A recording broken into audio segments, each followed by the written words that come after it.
Mám 30 rokov, volám ma Deli.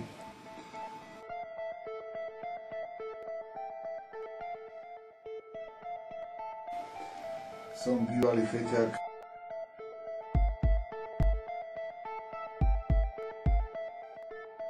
Programy som začal v 94. 93. marihuanou. Začiatky boli asi také, že bola doba, kedy tu som prišiel spolu s prevratom vlastne z Novou republikou a my sme o tom nevedeli nič.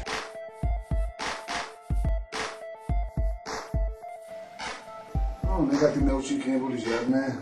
Na začiatku prvý pol rok som sám jedol v skleve a až neskôr to prišlo. LSD má hlavne silné psychotropné účinky. Je rozdelené na tzv. Mikráče a čo sme papali my, tak to boli 200 mikronové LSD a myslím si, že to bolo dosť silné. Raz za víkend, pol roka malo to na mňa psychické dôsledky, si myslím. LSD má asi také účinky, že zvyšuje určitú kapacitu mozgových receptorov alebo prenos rýchlejší medzi receptormi. Na niekoľko minút to človek zvláda, smeje sa z toho vlastne aký inteligentný, dalo by sa povedať, ale po 10 minútach účinku LSD začne mozgu meniť dráhy a začne spôsobovať halucinácie. Skrátka to bolo tak, človek sa stane zvieraťom. To, čo má pri sebe, na 80% stratí alebo niekde začnú trchať.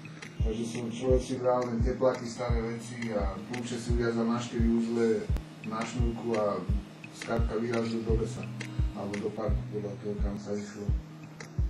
Je to skupinová droga, to znamená, že sú tam možné skupinové halucinácie, ktoré sú veľmi dotvárané tým, keď človek do toho zafajčí marihuanu. Tie stavy pripomínajú lásku. My, čo sme prešli na tvrdé drogy, tak sme sa museli buď poriadne kopnúť do hubu alebo umrieť. No. Tak je to na 50 na 50.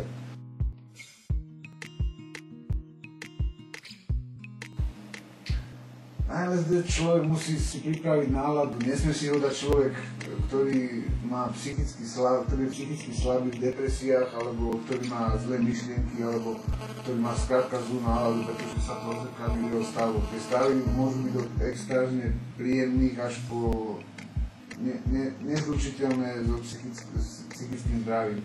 Môžu zaňať škrabance. Tak strašne dobre to spôsobovalo to, že hádzali marihuanu toto isté vreca s ostatnými drogami. A človek, ktorý fajčil marihuanu dlhé roky a nepoznal účinky ostatných drog, ani nemal sa kde dočítať, nebol internet, nebol nič, tak ten si myslel skrátka, že keď to hádžu do tej istej kopy, tak to bude asi to isté a potom sa sekne. No. To je, myslím si, že je vina spoločnosti, aj keď samozrejme nesmieme v žiadnom prípade spoločnosti dávať za vinu, že sa človek stane narkomanom. To je zádzvanie. Čo ťa vedlo k tomu, aby si dal prvú dávku? Skrátka, prišiel za mňa jeden kamarát a povedal mi, že Deli, že mám ešte na jeden raz, že keď chceš, môžeš si dať, ale ja ťa nenútim. Tak som takto sedel vo Výbarskej a rozmýšľal som, že no asi to bude horšia tá marihuana, keď sa to pícha, ale keď ma napadlo, mal som 18 rokov a napadla ma takáto myšlienka, na ktorú v živote nezabudnem a tedy som si povedal, že už sa nikdy nebudem uhľadať falošným svedectvom, keď som si pomyslel, že keď to bude také zle, tak to zvalím na to, že sa mi rodičia rozviedli. To bolo, myslím si, od mňa najväčšia hlúposť, čo som v živote urobil. Tak som prišiel do tej izby, nastavil som ruku, zatiaľ zuby a pichli mi to.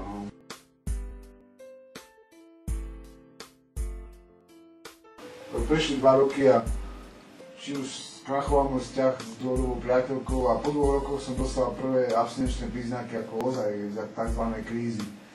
To som nevydržal, nevedel som, jak sa mám s tým vyrovnať, tak som na celú rodinu vyblakol, že si pichal heroín.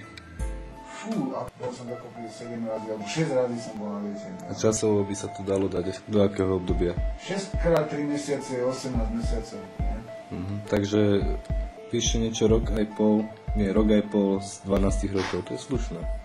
A môžeš popísať ako prebieha liečenie na Slovensku? No, tak sú 2 druhy liečenia, to znamená, že buď sa dostanete pod psychiatra, u ktorého som bol 5 razy a skrátka som sa tam dostavil, ráno som stával o 6 išiel na raňajky, na obed, na večeru a to bolo všetko. No síce prvé 2 týždne ako detox, zamežovaný v cudzích hnusných osratých veciach. Dopovali ma injekciami všelijakými možnými. Na to posledné 6. riešenie, ktoré som bol teraz, tak na toto riešení som sa dostal k primárovi Gracovi do Zálužia a tam som po dobu 10 mesiacov absolvoval skutočnú protidrogovú liečbu so skupinovými terapiami. To znamená, 10 ľudí sa stretnem, či už nielen narkomani, ale aj alkoholici, gambleri a tak a myslíš si, že drogy ovplyvnili tvoju tvorbu? No ovplyvnili ju negatívnom aj pozitívnom zmysle. Tvorbu do spoločnosti, ako zaradiť sa tvorbu rodiny, tvorbu života ako zo spoločenského hľadiska pozitívneho nie. To bolo negatívne ovplyvnenie. Ale čo sa týka tvorby intelektuálne, alebo tvorby, čo ja viem, ako som to povedal, dalo mi to iný uhol pohľadu. Človek je tak schopný vnímať veci, z koľkých uhlov dokáže na ne nazrieť. A mne to utvorilo diametrálne odlišný uhol pohľadu na akúkoľvek vec, ktorú sa teraz pozriem. To znamená, že nie som už ten povrchný, sebecký, arogantný a ešte, aký by som povedal, skrátka hajzlík, ktorý využíva ženy, napríklad, alebo tak, že som mal rád, že som bol pekný chalán. Ale drogy mi napríklad zobrali fyzickú krásu, teraz som dosť magor, špatný skret, ktorý ledva zakopnil nejakú peknú babu a niekto ešte sa s ním porozprávala. Ale zase vidím na druhej strane, že vidím tie pocity inak, tých ľudí vnímam inak a viem sa vžiť do ľudí s trampotami a s ťažkosťami. Málo koho si už teraz dovolím niekým opovrhovať a málo kto vám môže doslova vytočiť nejakou úražkou alebo tak, pretože drogy vám ukážu dno, to absolútne nie je bahno, bahno je ešte nad dnom. Človek sa dostane do toho bahna, ponorí sa po krky a až kým nedočiahne na to dno, tak sa neodrazí, ako myslím si. Nejaký rebríček tvojich hodnôt? Rebríček mojich hodnôt? Tak komplexne, tak všeobecne je to zdravie. Potom rebríček mojich hodnôt sú to v prvom rade ešte moji žijúci rodičia, zdraví, chvála Bohu.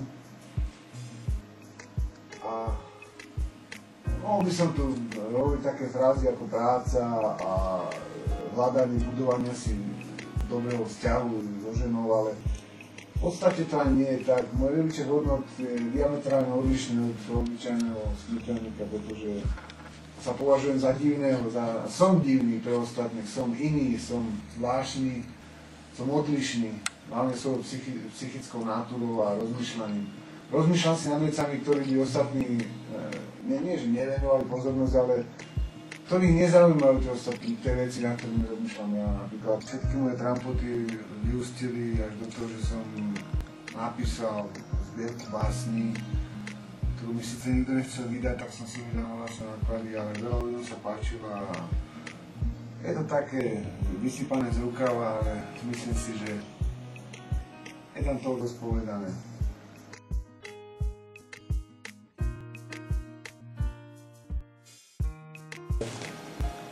Takže vrátiť sa k drogám určite nie. Za každú cenu budem bojovať do všetkých síl, aby som sa k tomu nevrátil. Vraví sa, že drogy sú začarovaný kruh, ale to je veľký omyl. Kruh sa pohybujete stále dokola, ste na tom istom, ale drogy sú špirála s tendenciou klesajúcu. To znamená, že keď raz začnete užívať drogy, už to pôjde len s vami dole vodou a v tom vlastne v kruhu, ktorý stále spadá dole niekam, do väčších sračiek. Takže kto sa nepoučí, je súdený sa zničiť.